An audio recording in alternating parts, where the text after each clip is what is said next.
ano na lang po. Kung sino lang pong tutulong, tanggapin Pwede ko ba po. naman kausapin sila sa pamamagitan ng camera? Kahit hindi na po assistance, basta ano lang ako, kung sino lang bibigyan ng tulong po, ano lang. Oo.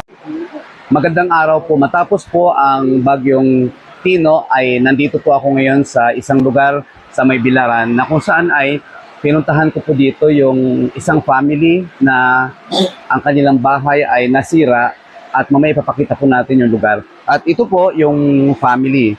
Si brother, ano ang pangalan mo? Jerry Olson po. Jerry Olson at si sister Moralin. Nora Lynn. Opo. At ito po yung mga anak nila. Pwede bang ipakita mo sa amin yung lugar kung saan yung bahay nyo dati ay nakatayo? Apo. Pwede ba nating puntahan? Pwede po. Oo.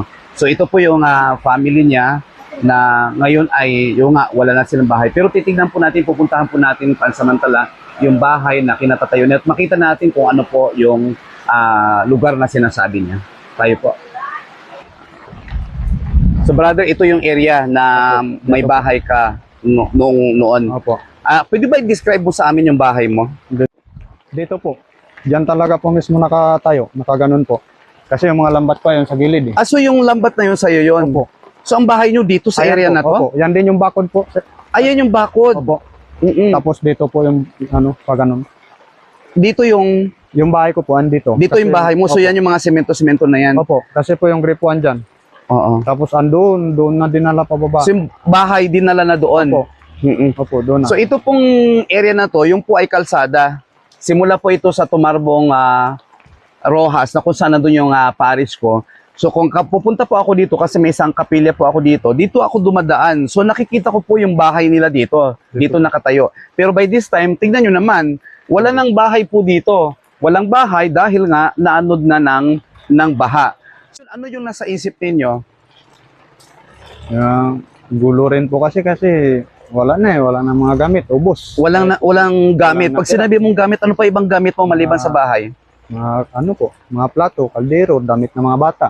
Damit As in wala kayo na ubos po. nasalba? Lahat po, wala. Oo. May ari-arian po ba kayo maliban sa bahay? Yung anong ibang ari-arian nyo na nandyan? Yung bangka na lang po dito sa gilid ng Bangka. bahay. Ang dalawang bangka mo dito nakalagay Dito noon. po, Ay, ito? isang bangka po kasi ginagawa ko.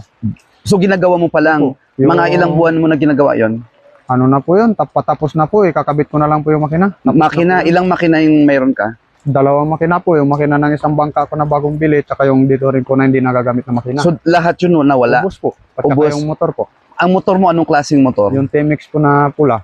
TMX na pula na 125. Opo. So lahat ng yun ay Ubus po. naanod. Wala pa Hindi kasi. mo na nakita yung motor mo? Baon po kasi. Pwede ba natin puntahan yung mga natira na bahagi ng bahay mo? Saan ba yon? Dito po. Dyan, Mga dyan. Tira-tira pa po. Yan, Pwede dito natin Ayan po. daanan ito o doon tayo dadaan sa kabila? Dito po, pwede man dito mga kandaan ko Oo. para makikita mo yung mga kahoy doon po. Oo, sige, tingnan natin. Kasi yun na lang po nahugot ko talaga. Yun na lang yung napakinabangan mo. Opo. Yung bahay mo ay anong made of, yung bubong ay yero? Puro po yero. Puro yero. 15 pirasong yero po 15 piraso na yero. So malapad-lapad din pala Opo, yung na bahay mo. digest po yung yero ko eh. Kabibili ko lang po noon ng nakaraang linggo. Oo. Oo. So dito pwede tayong dumaan. Ay, dyan. Dito po.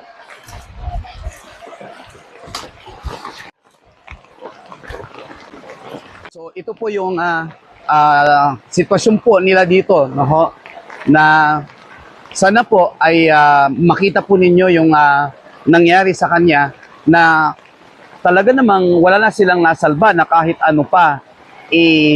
Sa lakas ng baha, buti na lang ay nasa evacuation center sila o nasa kapitbahay dahil kung wala, hindi sila lumikas, baka pati buhay po nila ay mawala. Pero titignan po natin ang ilang bahagi ng kanyang bahay na nandito na. Ayan, mga yero yan. Opo, maraming yero Oo. po dyan nakalubog. Ito ano to? Bahagi ito ng Yung sa kusina po ba? bahagi ng kusina mo ito na yero. Opo.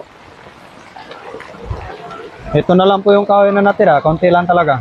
Oo, ito mga Ayun pa po. kahoy-kahoy lang yan. Opo. Ayan, ayun, may mga ito.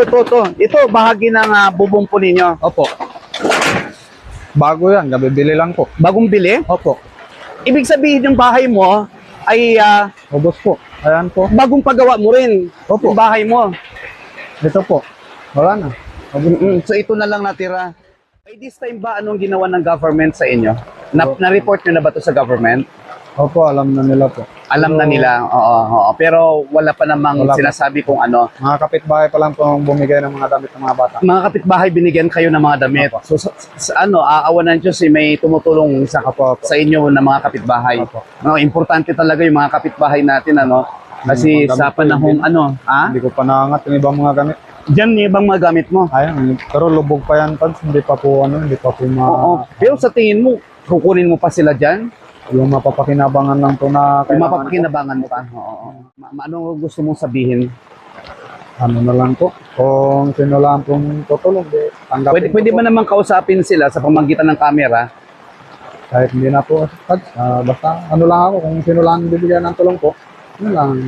Oo. Kung ano lang mayroon. Opo.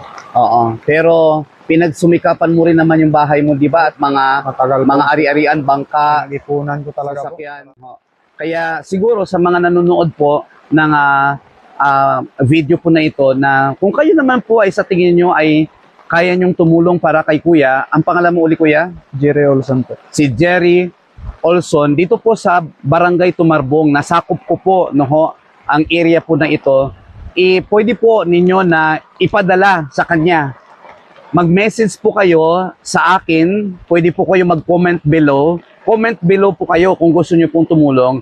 At para naman maging transparent po, may papaalam natin na mabuti kay Brother Jerry, ang tulong po ninyo, ipapaabot po natin. At sana po, mag-comment below po kayo kung gusto niyo pong tumulong at kung paano po kayo makakatulong. Tinatanong ko sila kanina kung may GCash number sila, wala daw po Wala silang po. GCash number. Pero po ako may GCash number. Pero for transparency sake, sana po mag-comment below po kayo at medyo hindi rin po ganun kadali ang nangyari sa kanila na matulungan po natin si Jerry Jerry po. Olson sa paraang kaya lang po natin. So, wala ka na ibang sasabihin? Wala na po. Maraming salamat na lang. Oo. So wala nang sasabihin si Jeric, pero asa po ako ng inyong tulong para po sa kanya upang sa gayon hindi man natin maibalik kung ano man ang mayroon siyang pinaghirapan at pinagsumikapan bago dumating ang tino na bagyo, pero at least matulungan po natin sila. Pagpalain po kayo ng Diyos sa inyong generosity at sa inyong pagiging bukas palad na maging bahagi po ng panawagan po nating ito para po kay Jeric. Ingat, God bless you.